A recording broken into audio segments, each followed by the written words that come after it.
Welcome to National Parks Traveler, where we explore the national parks and the issues that involve them. Across the national park system, national parks fortunate enough to have friends groups helping them out have been leaning a little bit harder on those nonprofit organizations than in the past. In some cases, a lot harder, as federal funding has not kept up with the increase in park units or the costs of maintaining and operating those parks. This is Kurt Repenchek, your host at the National Parks Traveler.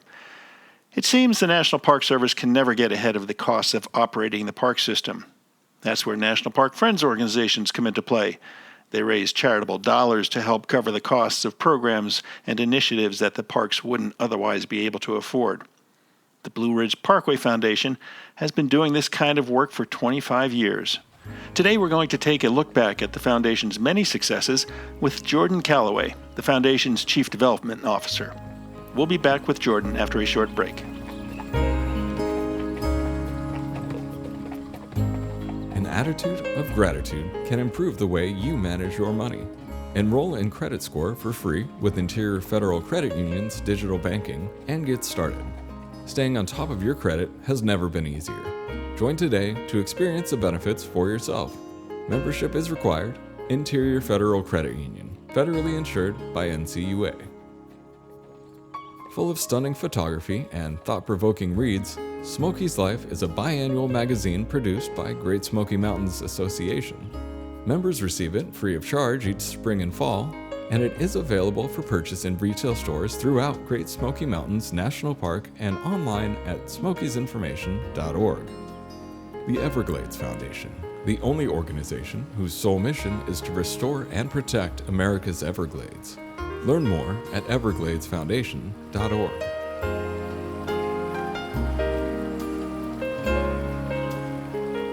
Hi, Jordan. Welcome to The Traveler. Thanks so much for having me. Hey, it's great, and I guess a happy birthday to the Foundation. 25 years. Wow, that's pretty impressive. It's very exciting. You've come a long way. The Foundation, can you take us back 25 years? I know you haven't been there for the whole 25 years, but can you take us back 25 years ago to the impetus that got the Foundation started? It's really hard to believe that we've come so far in 25 years. I personally have certainly been with the Parkway for 25 years. I've enjoyed it my entire life, but our organization started whenever Gary Everhart came to the gentleman that started our organization and said, hey, I need your help. I need folks like you that care about the Parkway and can help raise funds to help make up the gap that we have in our deficits, the gap in programming. We don't have enough money. We need the support. And this was at a time when they had a secondary group that was also helping them, and they didn't have that group at that time. So Gary Everhart came to Hal Medford, who was the founder of our organization here in North Carolina, and asked him to found this group. And we were founded in 1997. One of the very first projects that we had was on the Cone Estate, which was our most recent largest project. So we really have come full circle in this 25 years. Yeah, Moses Cone, Flat Top Manor, just a incredible, huge project that turned out beautiful for those who have seen the photographs of the before and after, and certainly those who've had the privilege to tour the manor after the work was completed. Yes, it's amazing. You know, the first project that we had on the Cone Estate was the lawn balustrade in front of the house, which is literally just sort of a fence that runs along the front of the house.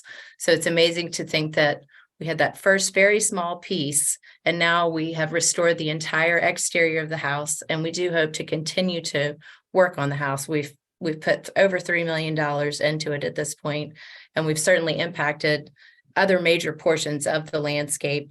We have put in a tremendous amount of effort to make it a better experience for the 250,000 plus visitors that visit the Cone Estate each year. Correct me if I'm wrong, but I believe the Parkway stretches 469 miles from the southern end of Shenandoah National Park in Virginia all the way down to Great Smoky Mountains National Park at Asheville. Is that correct? Asheville, North Carolina? You are exactly right. It's 469 miles. We go through 29 counties and 2 states. So it's a huge park. it'll be a never-ending list of projects that we can take on. So while we've been in business for 25 years, I feel like we'll be in business for eternity because there'll always be something that we can work on thanks to the size of our park. And that's the good news, bad news kind of situation, because as I mentioned in the introduction, it seems that national parks are leaning more and more on friends organizations to help make ends meet. And you've done the Cone Manor. I don't know if that's something that Congress should have funded because it is inside the Blue Ridge Parkway and it's a property of the National Park Service.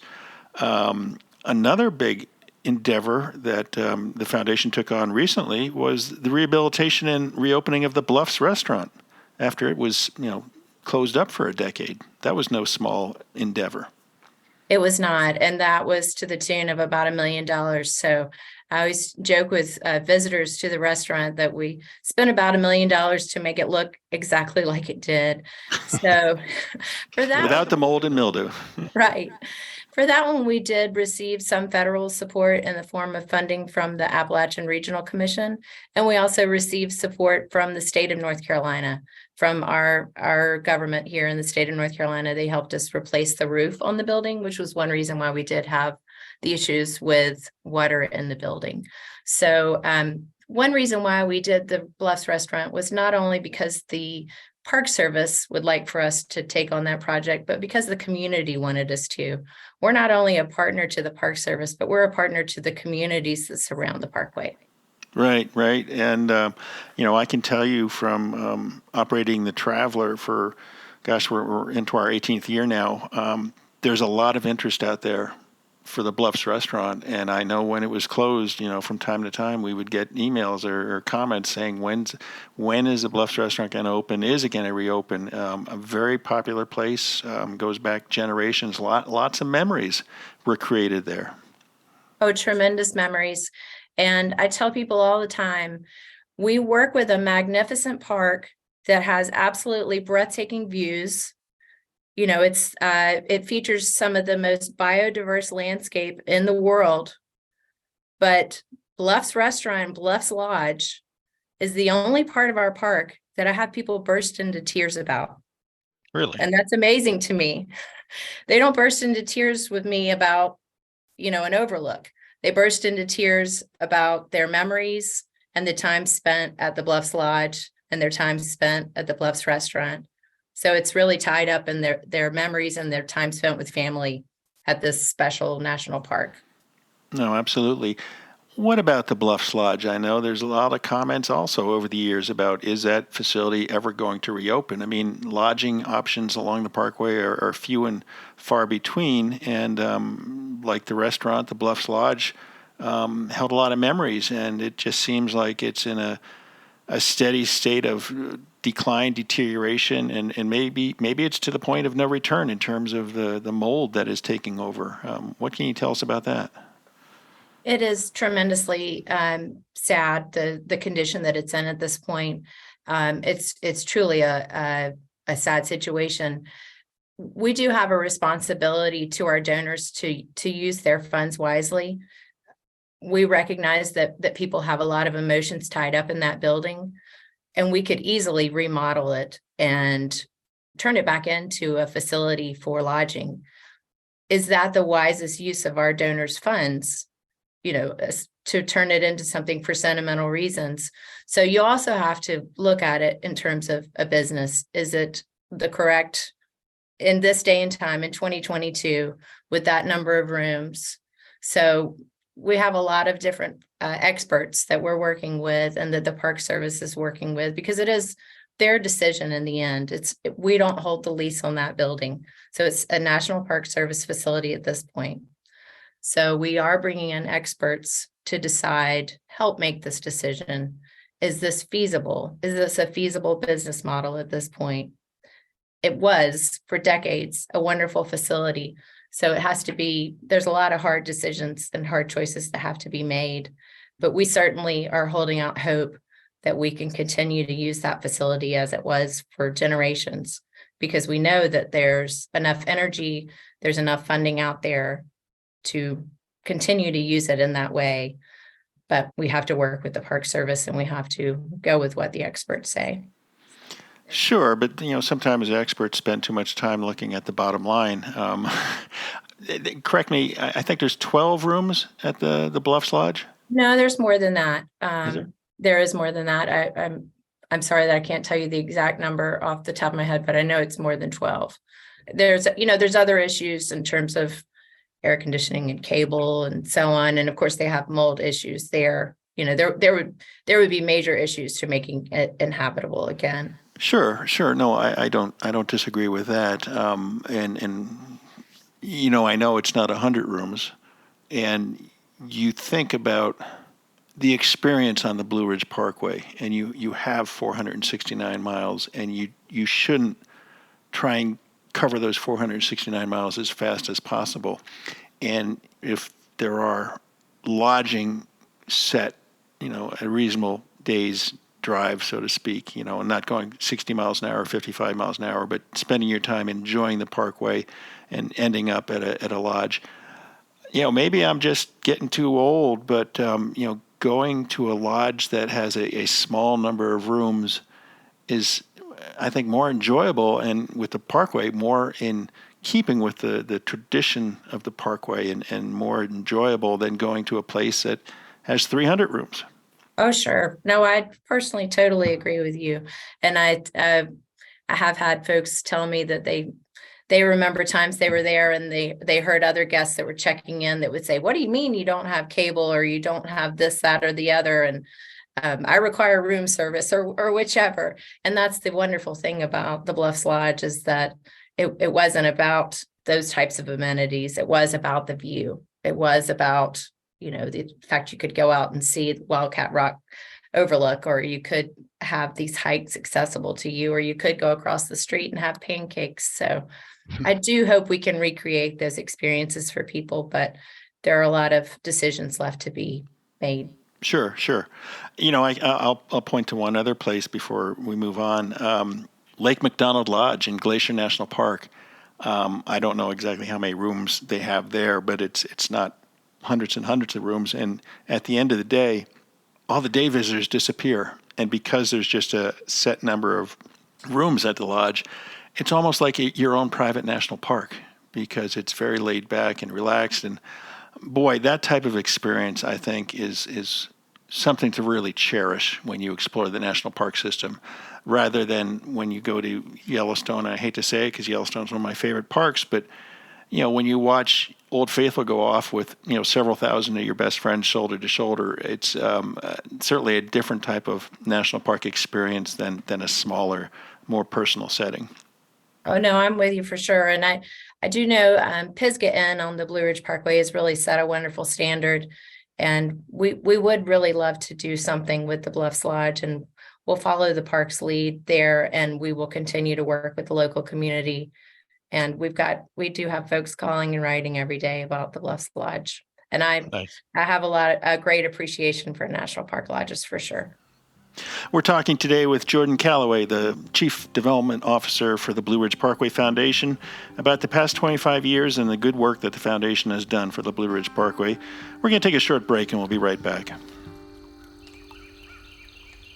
Listener and reader support make National Parks Traveler possible every day of the year. If you enjoy the Traveler's content, please consider a donation via nationalparkstraveler.org. Washington State is graced with 3 spectacular national parks, each different and special in their own unique ways. As the official nonprofit partner and the only philanthropic organization dedicated exclusively to supporting these parks through charitable contributions, Washington's National Park Fund has a mission to raise private support to deepen everyone's love for, understanding of, and experiences in Mount Rainier, North Cascades, and Olympic National Parks. Share your passion for these parks at WNPF.org. Whether it be strategy, business planning, change management, board development, executive search, or diversity planning, Potrero Group is here to help. They mix a depth of experience in the parks and land space with a breadth of best practices from other industries. For more information or to schedule a preliminary conversation, go to potrerogroup.com. Potrero Group.com. Acadia National Park is one of the 10 most popular national parks in the United States. It's also one of the smallest and most vulnerable. That's why Friends of Acadia exists. Friends of Acadia is an independent organization of passionate people inspiring those who love this magnificent park to make a real and lasting difference for Acadia. You can make a difference at friendsofacadia.org.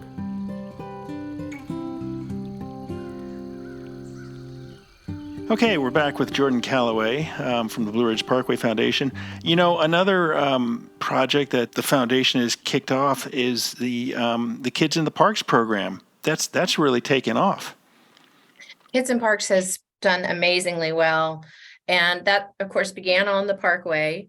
And that is a program that we have taken nationally. We also have it on the grounds of the White House. So we have Kids in Parks track trails, which is what we refer to our trails as, all over the United States. And we have made a concerted effort to expand, in particular in the state of South Carolina. I am physically located in North Carolina, and we have been working to have track trails in all of the 100 counties in North Carolina. So we've had a major expansion here in our state, and we are working now to expand in South Carolina. But it is a national program.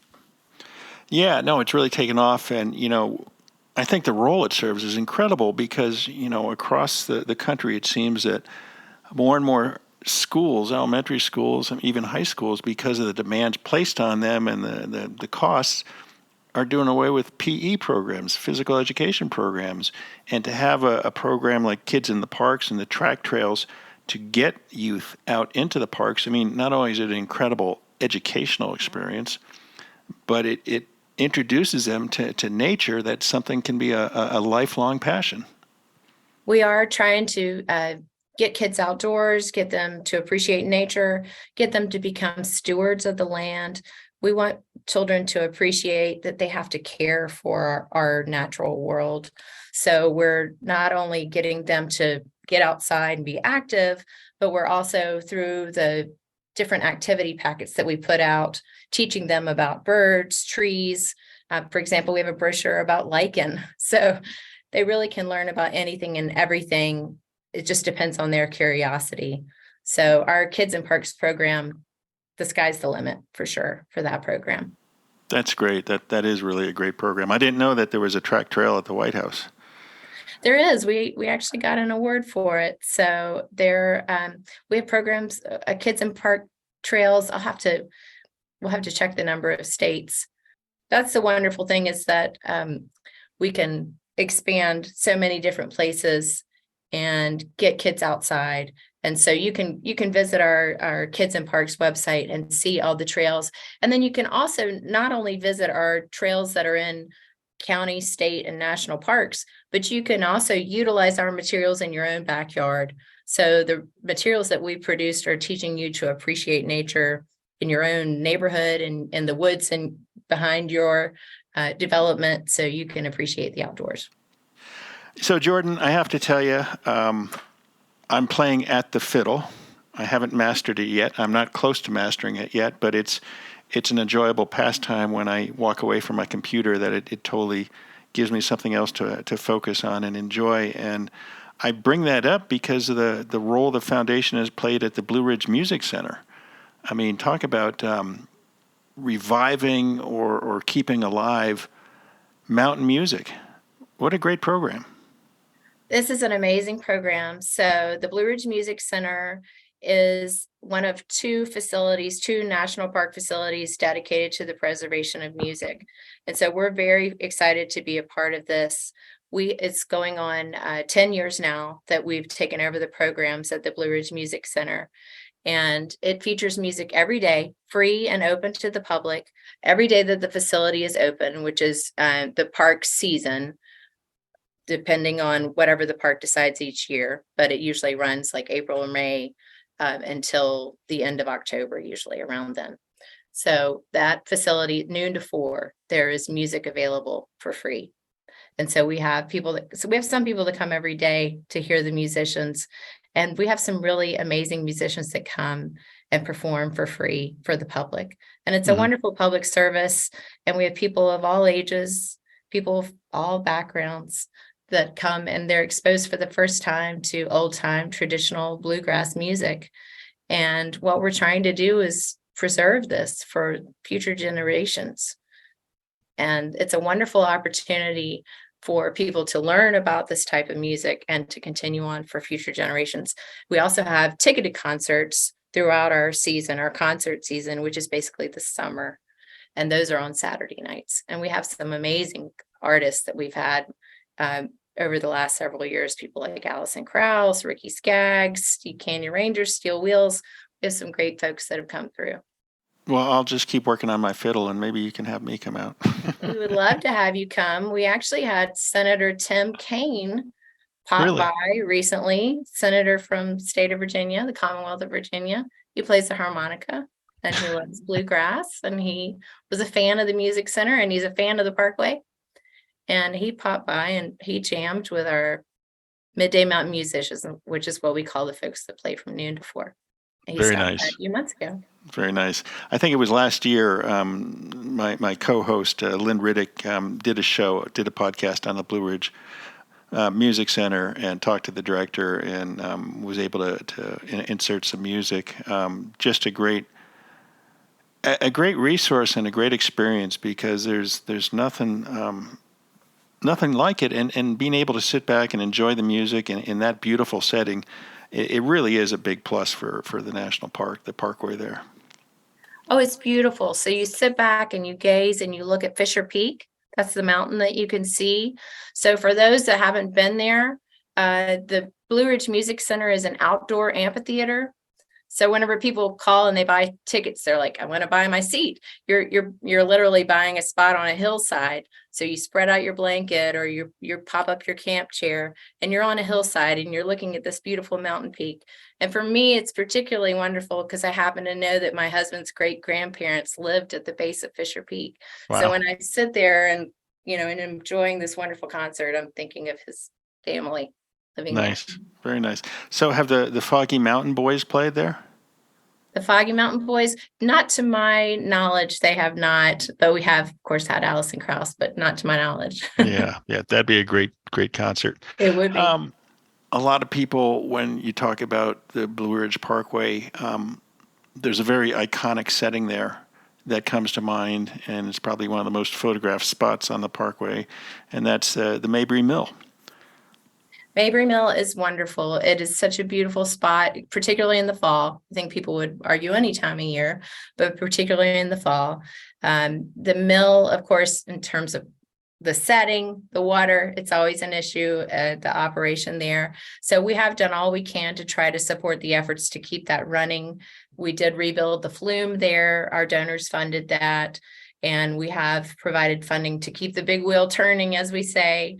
And we have also, over this last season, we provided funding and support to put on concerts there on Sundays. And we would like to do future programming there because it's such a popular spot, Mabry Mill, because there's also a restaurant there. So it's just a great spot, beautiful spot on the Parkway.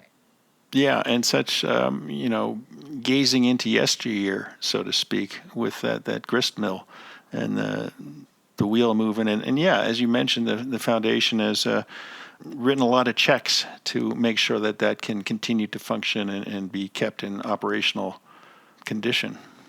We have, but we're one of many. There's a lot of other partners that are involved with keeping Mabry Mill going. There's volunteers that present there, that demonstrate there. There's the partner that runs the shop there. It takes a lot of people to keep the Blue Ridge Parkway going. So while I'm here to toot our horn today, there's a lot of people. It's a big park. There's a lot of people involved. Really, 469 miles, a lot of places. We're talking today with Jordan Calaway, the Chief Development Officer of the Blue Ridge Parkway Foundation. We're going to take a short break. We'll be right back.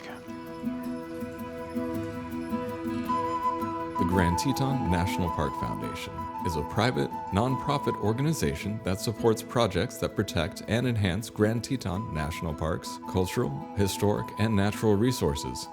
By funding initiatives that go beyond what the National Park Service could accomplish on its own, Foundation donors improve the visitor experience and provide benefits to the National Park System for decades to come. You can see their successes at gtnpf.org. The Yosemite Conservancy helps visitors connect with Yosemite through adventures, volunteering, and the arts. It's the only nonprofit dedicated to supporting Yosemite National Park and funds grants to improve trails, restore habitat, protect wildlife, and inspire the next generation of nature lovers. Learn more at yosemite.org. The Blue Ridge Parkway Foundation is the primary nonprofit fundraising partner for the Blue Ridge Parkway. It is made up of people who have a deep love for this majestic road and want to ensure that its natural beauty and the experiences it offers endure for generations to come. Show your appreciation at brpfoundation.org.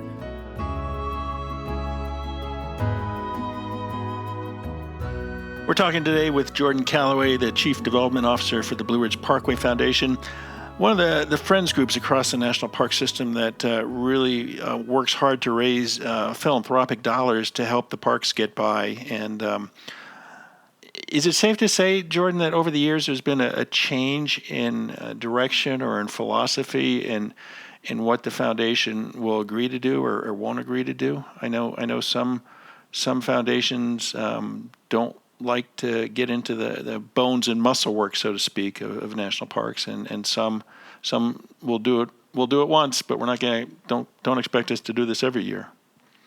I can't say definitively, but I know that we have a very active and engaged board, and we're managed by a board of trustees. We're a nonprofit, and they certainly are not interested in just writing checks. So they are interested in advocating for our donors and our funders and what they would like to fund. And so we owe that to the folks that have committed millions of dollars to the projects that we're funding. So we don't just write checks. We do ask a lot of questions, and we do ask for reporting on the projects that we fund. So we don't just write a check for a project, we do ask for the results also. Mm-hmm. So that's another aspect maybe of this question is we're not just providing the funding, but we want to see how this money was used. So. Right. So do you sit down with the park staff, with the superintendent, say in January at the start of the calendar year, or in October, the start of the fiscal year, and say, what do you need? What would you like us to do? We do, and we have a great working relationship. There are some really wonderful people that are managing our park, so we have a wonderful working relationship with them. So we do communicate with them on a regular basis. We have regular meetings with them. We certainly work with folks that are sort of the primary members of their staff, but we also communicate with different maintenance heads or different interpretive staff members. So we may hear from them throughout the year about, this sign's missing, or there's an issue here at this part of the parkway. And so we can bring that up and raise those questions with the higher administrative staff. But we have a great relationship with them, and we do work well with them. And we do have a series of priorities that we ask that the projects address so we can properly fund projects. Right. And like I said, over the years, you guys have done so much for the parkway. I mean, most recently or recently, construction of restrooms and boardwalks and the parking area at Graveyard Fields. You've done, trail repairs at Price Lake and Rough Ridge and Craggy Bald. One thing, along with the trails, and I think people may not appreciate it until they get out on the trails, is that millions of feet take a toll on trails in terms of erosion and whatnot, and people unfortunately make their own social trails. But one thing that when I was in college, I thought I wanted to be a wildlife biologist, and unfortunately chemistry wasn't my forte, so I became a writer instead, a journalist. But the foundation has funded a lot of wildlife studies on the parkway. We have funded a lot of wildlife studies, and this is one of those chicken and egg things where in order to accomplish some of our other projects, we need to fund those studies. For example, we're hoping to fund a bat study in the coming year for the Blue Ridge Parkway, for the scientists that work with the Blue Ridge Parkway. And it's a multifold reason why we would like to fund this study. One reason is because the bat population on Earth is declining dramatically. I'm not sure if you work with other national parks that work with Yeah, bats. it's a big concern, the white It's a nose major syndrome that's issue, white spreading nose across. syndrome, and there's apparently multiple reasons why. But we have bats that roost in trees, potentially at our overlooks. We would like to have our overlooks cleared for our visitors to enjoy, but we don't want to roost. We don't want to clear the trees where our bats are roosting, et cetera. So, it's like a chicken and egg thing where we would like to know where the bats are. So we have to survey and study where the bats are, but we're also wanting to survey the bats because we need to understand how many bats are on the Blue Ridge Parkway at this time. We know there's 16 different species along the parkway. Half of them are susceptible to this white nose syndrome. So there's multiple reasons why we would like to fund this study at this time, but we have funded several different wildlife studies. We've also funded wildlife cameras, which mainly volunteers manage those. It's overseen by parkway scientists, but volunteers are the ones that go out and check the cameras. And that's a way for them to see, hey, what kind of animals are on the parkway, and sort of track the animal populations that are along the parkway in spots that we can't necessarily get to. And so that's been a really wonderful program for us to be a part of. And it's been something our donors have been very excited about. Yeah, I think one of the concerns also at the parkway is feral hogs coming up from Great Smoky Mountains, and maybe they're already in the parkway. It's amazing the hog history with the parkway. I was at Humpback Rocks a few weeks ago, and we were looking at the stone walls up around Humpback Rocks, and they were saying that was part of the reason why they had those stone walls was for controlling the hogs. They used to drive the hogs up into the mountains. Really? So, but those were domestic hogs, right? They were at that time, but who knew? So yes, there's all kinds of wildlife and domestic animals that have ended up in our mountains, and those wildlife cameras help track some of those. But we certainly are all for funding those whenever we have those opportunities to fund wildlife studies. Yeah. What about climate change? Any climate change work that the foundation's involved in? I mean, it's such a dynamic out there in terms of flora and fauna, and there's a lot of talks about we need these migratory pathways because of climate change, and certainly you go from the Great Smoky Mountains up through the Blue Ridge Parkway into Shenandoah National Park. What can you tell me about climate change on the parkway? It seems formidable. It seems like, how can we impact that? But we certainly do try to see in any project that we're funding how there would be a positive environmental impact of what we're doing. This isn't necessarily as climate change based, but we are trying to see all that we can do to help initiate EV chargers along or near the Blue Ridge Parkway.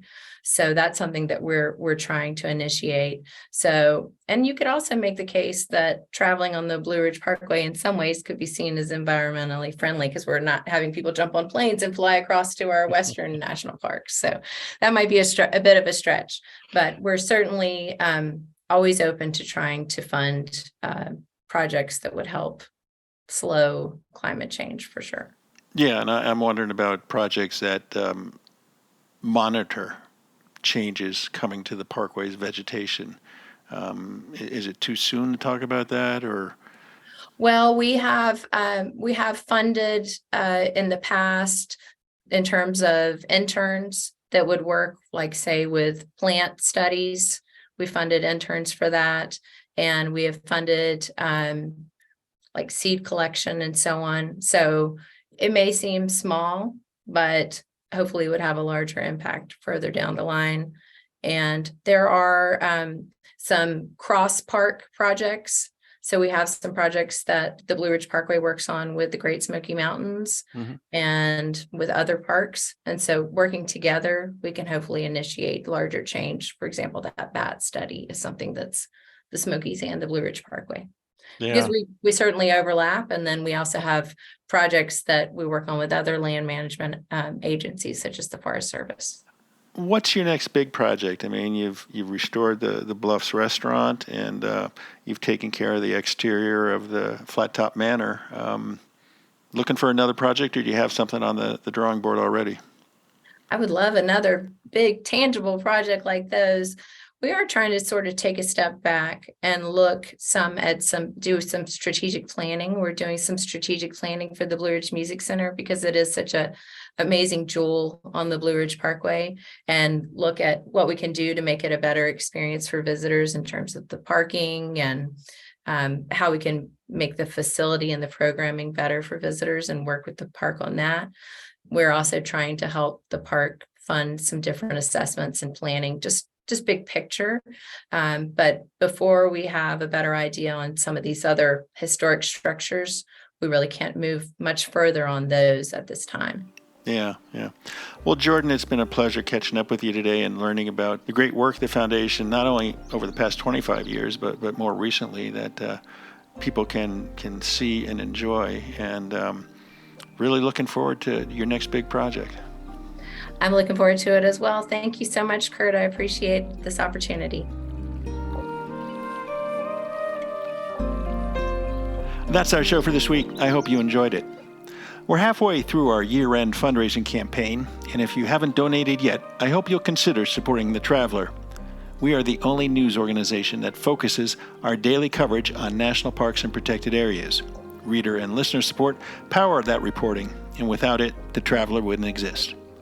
You can find a donate button on the Traveler website at the upper right-hand corner, or send a check to Post Office Box 980452, Park City, Utah, 84098. Thanks in advance for your support. For The Traveler, this is Kurt Repenchek. See you in the parks. The composers and musicians at Orange Tree Productions have created a unique collection known as the National Park Series that has grown to include more than 30 CD titles. Composed against the backdrop of a park's sounds of nature, these musical scores will connect you with these beautiful places and take you there, at least in your mind. This collection is the #1 selling National Park audio series in the world and provides the background music for National Parks Travelers podcasts. Visit them at orangetreeproductions.com. Editing and production work for the National Parks Traveler podcast is done by Splitbeard Productions. You can learn more about us at splitbeardproductions.com. National Parks Traveler is a 501c3 nonprofit media organization that provides daily editorial coverage of national parks and protected areas. Traveler's coverage is made possible by reader and listener donations.